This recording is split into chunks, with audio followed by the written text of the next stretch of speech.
അവിടെ എന്തെങ്കിലും പ്രശ്നമുണ്ടോ? ആ, ഏറ്റവും മുകളിലത്തെ ആ ജനലിന്റെ ജില്ല് പൊട്ടിട്ട് ആ ഷീറ്റ് മിൽക്ക് വീണുണ്ട്. അത് വീട്ടിലത്തെ ആളിതാ അബന്റെ വീടത്. എന്റെ വീടാ? സമയത്തുണ്ടായിരുന്നു ഇവിടെ? ഞങ്ങള് ഒരു സ്ഥലത്തേക്ക് പോവാൻ നിക്കായിരുന്നു, പ്രദക്ഷിണം പള്ളിത്തെ. അപ്പൊ ഞങ്ങൾ ഇറങ്ങുമ്പോ വീടാകെ കുലുങ്ങിയിട്ട് ചില്ലൊക്കെ വിട്ട്. അപ്പൊ വീടിനകത്തേര് പുറത്തേക്ക് ഇറങ്ങി? എല്ലാരും പുറത്തേക്ക് ഇറങ്ങി അപ്പുറത്തെ പറമ്പിൽ നിക്കായിരുന്നു. മനസ്സിലായിരുന്നു? അപ്പൊ പറഞ്ഞു, ആദ്യം പറഞ്ഞു യുദ്ധം നടക്കാന്ന് പറഞ്ഞിട്ട് എല്ലാരും ഓടിയായിരുന്നു ഇവിടെ. അപ്പൊ എന്റെ ചേട്ടൻ പറഞ്ഞു ഇത് പടക്ക വരയിൽ തീ പിടിച്ചുകൊണ്ട് ഇതായിട്ട് അപ്പുറത്തെ എല്ലാരും ഇറങ്ങിയിട്ടുണ്ടായിരുന്നു. വീടിന്റെ ഉള്ളിലൊക്കെ ഉണ്ട് നിറച്ച്. അത്ര പൊട്ടുള്ളതോ കൂടുതലുണ്ടോ? ഒരെണ്ണം മാത്രമേ പൊട്ടിയുള്ളൂ. ഇവിടെ എന്നിട്ട് ഇന്നലെ ഒട്ടിച്ചു പോയിട്ട് ഗസ്റ്റുകളുള്ള കാരണം കുളിക്കാൻ ബാത്റൂമില്ലാണ്ട്. പെരുന്നാൾ കൂടിയായിരുന്നു. അപ്പോൾ പെരുന്നാളിലൊക്കെ വീടുകളിലൊക്കെ ബന്ധുക്കളൊക്കെ ഉണ്ടായിരുന്നു. അപ്പോൾ അവരുടെ താമസം പോലും അലങ്കോലമായി. ഈ വാഷ്റൂമുകളുടെ ടോയ്ലറ്റുകളുടെ ഡോറുകളൊക്കെ കൂടുതലായിട്ട് തകർന്നിട്ടുണ്ട്. അതായത് അടച്ചിട്ട ഡോറുകളും ജനലുകളൊക്കെയാണ് ഏറ്റവും കൂടുതൽ തകർന്നിരിക്കുന്നത്. ആ ഒരു അവസ്ഥയാണ് ഉള്ളത്. പ്രത്യക്ഷത്തിൽ ഒരുപാട് നാശനഷ്ടങ്ങളുണ്ട്. ചേട്ടന്റെ വീട്ടിലും പ്രശ്നങ്ങൾ ഉണ്ടായിരുന്നു, നേരത്തെ പറഞ്ഞല്ലോ. ഞാൻ നേരത്തെ പറഞ്ഞല്ലേ, അതന്നെ. അത് ഇത് ഈ പാടത്തിന്റെ ഈ കരക്കിലുള്ള ഇവിടെ നിന്നുള്ള എല്ലാ വീടുകളിലും ജനൽ ഗ്ലാസുകൾ വീട്ടിൽ കൂടുതൽ നാശനഷ്ടം കംപ്ലീറ്റ് ഗ്ലാസും പൊട്ടിയിട്ടുണ്ട് ജനലയുടെ. പിന്നെ ഇപ്പം ഞങ്ങളുടെ പുതിയ പള്ളി ഇത് കഴിഞ്ഞിട്ടുള്ള പള്ളിയുണ്ട്. ഇപ്പം ഞങ്ങൾ കഴിഞ്ഞ ആഴ്ചയിൽ കൂതാശകർമ്മം കഴിഞ്ഞ പള്ളിയുടെ അതുപോലെ വൈദിക മന്ദിരത്തിൻ്റെ ഒക്കെ ഗ്ലാസുകളൊക്കെ കുറെ പൊട്ടിയിട്ടുണ്ട്. അത് ഇപ്പോൾ അത് കുറച്ചും കൂടി പള്ളി പിന്നെയും കുറച്ചും കൂടി ദൂരമുണ്ട്. അപ്പം അങ്ങനെ തന്നെയാണ് എല്ലാ വീടുകളിലും. ആ വീട്ടിൽ ഇതിനേറ്റവും കൂടുതൽ ആ വീട്ടിൽ പൊട്ടിയിട്ടുണ്ട്. അവർ ആ വീട്ടുകാരവിടെ ഉണ്ടോയെന്ന് അറിയില്ല. ആ വീട്ടിൽ ആ ബാക്കിലത്തെ വീട്ടിൽ ഇത് ഓരോ അവിടെ പൊട്ടുമ്പോൾ ഇവിടെ ഗ്ലാസ്. ഇതിന്റെ രക്ഷാപ്രവർത്തനത്തിൽ കൂടെ പങ്കെടുത്തതാണല്ലോ. അപ്പൊ അവരുടെയൊക്കെ അവസ്ഥ എന്താണെന്ന് അറിഞ്ഞോ?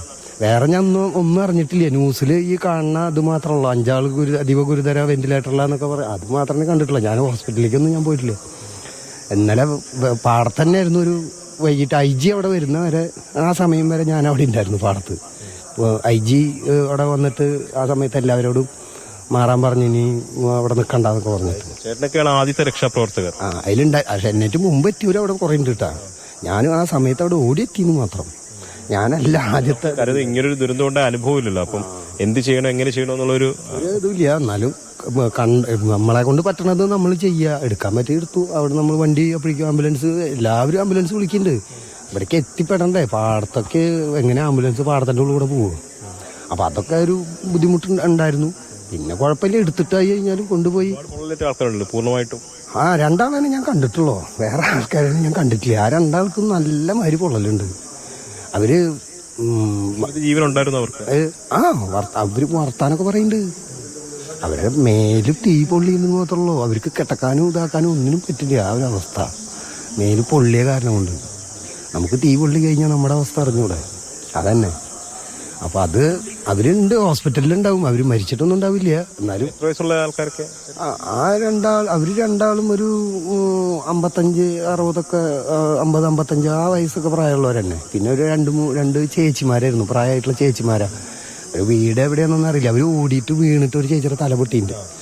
ആ ചേച്ചി ആ തല പൊട്ടിയ ഒരു ചേച്ചിയുണ്ട്. ആ ചേച്ചിയും പിന്നെ വേറൊരു ചേച്ചി.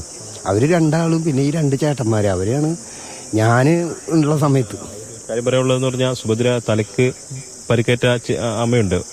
69 വയസ്സെങ്ങാനുണ്ട്. ആ പ്രായത്തിലാണ് അവർ ഇറങ്ങി ഓടുന്നത്. കാരണം സാധാരണഗതിയിൽ ആ പകച്ചു പോകേണ്ട ഒരു സ്ഥിതി ഉണ്ടായിരുന്നു. അങ്ങനെ വീണ് കിടക്കായിരുന്നു അവര്. ആ വീണ് കിടക്കണോടത്തുനിന്നാണ് പിന്നെ എല്ലാവരും എടുത്തിട്ട് വണ്ടിയുടെ അവിടേക്ക് എത്തിച്ചിട്ടുള്ളത്. അത്രയും ആൾക്കാരെ ഞാൻ കണ്ടിട്ടുള്ളൂ. ബാക്കിയുള്ളവരൊന്നും ഞാൻ കണ്ടിട്ടില്ല. ഇതിന്റെ കൂടുതൽ പിന്നെ ഇതിന്റെ അപ്പുറത്തെ കരയമരിക്കാൻ പോവുക. ഇങ്ങോട്ട് വരാൻ പറ്റുന്നവരേന് വന്നവരേന് നമ്മുടെ കയ്യിൽ നമ്മൾ ഉണ്ടായിരുന്നിടത്ത് കിട്ടിയുള്ളൂ. ബാക്കിയുള്ളവരൊക്കെ അപ്പുറത്തല്ലേ. ശരി എന്നാ, ഞാൻ വർക്കുണ്ട്. ഞാൻ ഇവിടെ പെരുന്നാളായിട്ട് വീട്ടിൽ ലൈറ്റ് ഇട്ടുണ്ടായിരുന്നു. അത് അഴിക്കാൻ വേണ്ടിയിട്ട് വന്നത് അങ്ങോട്ട്. വിൽസൺ. ചേട്ടനായിരുന്നു ആദ്യഘട്ടത്തിൽ ഇതിന്റെ രക്ഷാപ്രവർത്തനത്തിൽ എത്തിയ ഒരാൾ. ആ രക്ഷാപ്രവർത്തനം നടത്തേണ്ട സമയം നടത്തിയ സമയത്തുണ്ടായ അനുഭവങ്ങളാണ് അദ്ദേഹം പറയുന്നത്. ആൾക്കാർ